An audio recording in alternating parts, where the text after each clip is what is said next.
But we understand that, after all, politics is a skill. It's the skill of using words to conceal thoughts and using statements and declarations to hide true intention.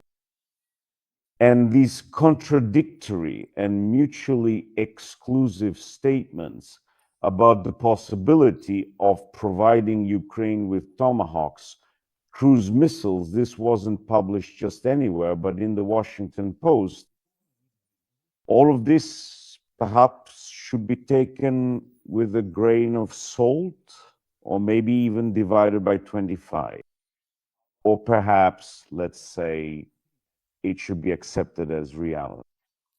And I can say that as soon as this topic, as soon as this word was uttered from Washington, you can consider, my dear friends, that the first Tomahawk has already landed in Moscow and split the Kremlin foreheads from the glabella to the occiput. The glabella and bregma are, well, anthropometric points used to designate areas of the skull.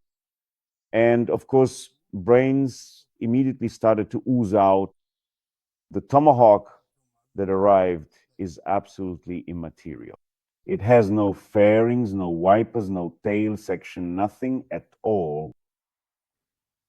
It's just a word. But as is well known, from a once popular book, in the beginning was the word, and the word was with Trump, and the word was tomahawk. The spoken word inevitably will materialize anyway. This verbal tomahawk will acquire stabilizers, wings, weight, and it will fly, it will take off, my dear.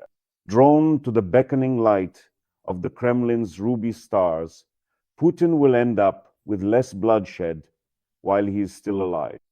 It's still impossible to resolve today's nightmare of a situation, but the Putin regime, that can be resolved. He is in a panic over the possibility of Moscow, St. Petersburg, and other symbolic locations being bombed. And he is right to be afraid, because that is exactly what would demoralize Russia quickly and terribly.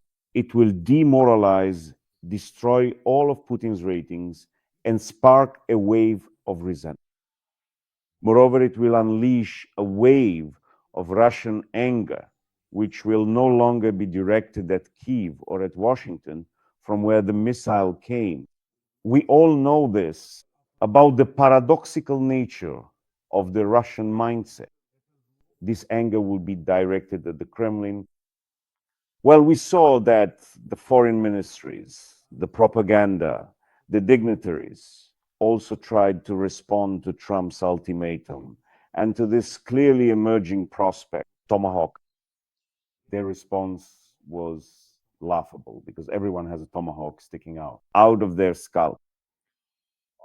Frankly, I don't see any point in clarifying the details of all this Moscow posturing. I don't see any point in immersing you in all of this nonsense, because all these Peskovs, all these Zakharovas, of course, grumble, but they do so cowardly and never cross any line.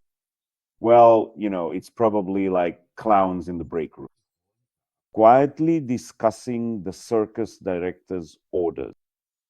And they're afraid, yes, they're very afraid, and rightly so, because in reality, this demoralizes Russia. Yes, the media surface of Russia is bubbling with patriots, but there are also the silent ones, the sufferers, the opportunists. There are a lot of them too, and as always, they are everywhere, ready to jump at a moment's notice, sniffing out the winds of change. The Kremlin, it seems, has worked a lot on these issues and understands that any crack in public sentiment will expand exponentially and powerfully. An epidemic of exposing the regime will quickly become widespread and turn into a trend, a curse on Putin and the Russian world. They'll mute the television and the grumbling of all those people, of Russian communities and notes. A mass wave of contempt and thirst for change will render all those cannibalistic laws about fakes and extremism powerless. The people won't suddenly see the light, no, but they will start looking for other reasons to be angry. It won't be any kind of qualitative improvement. Rather, it will simply be a search for new reasons for anger and hatred. And the reserves of both in the hearts of Russians are bottomless. Indeed, the current war, the coming catastrophe, and the utter hopelessness have nothing in common with the triumph that Putin promised. To the Russian people, I mean the victory in 3 days. And back then, the invasion of Ukraine, let's be honest, was received by the population with complacency and even enthusiasm. At least 80% were convinced that everything was happening inevitably and in the right way. And it seemed to Russians that right now, instantly, quickly, another reason for national pride would be created, just as beautiful and energetic as Crimea. And they would once again be able to boast and revel in the greatness of their own. Their banners, bragging about being the possessors of some kind of victory gene. We see the reality, and we now understand that the Russians were cruelly deceived. Instead of a quick and glorious triumph, they got a long, bloody war with an uncertain outcome, disgrace, and internal repression. And when all this happens, then we will probably see in Solovyov's studio, they'll be juggling the eggs of Vladimir Rudolfovich himself.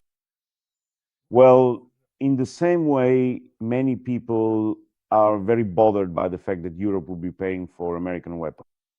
You need to understand one simple thing. There's no need to be upset about this. This isn't a grocery store where they'll hand you a loaf of bread or butter, but only if you present a coupon. From you, a ration card. This is a somewhat different financial mechanism of mutual offsets, mutual settlements, mutual duties, mutual forgettings, mutual forgiveness, and mutual aggravation. There is, however, a version that this very factor of shifting everything to a purely commercial basis, of externally shifting it to a purely commercial basis, this approach allows one to bypass a multitude of bureaucratic and various congressional and other procedures because, as we've witnessed, all these hearings drag on into months-long shows where every congressman, understanding the sensitivity and importance of the issue, absolutely must remind the world of their foresight, wisdom, incorruptibility, and charm.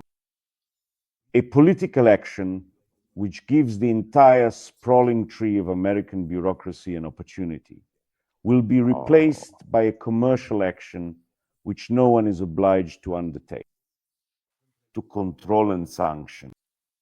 Nevertheless,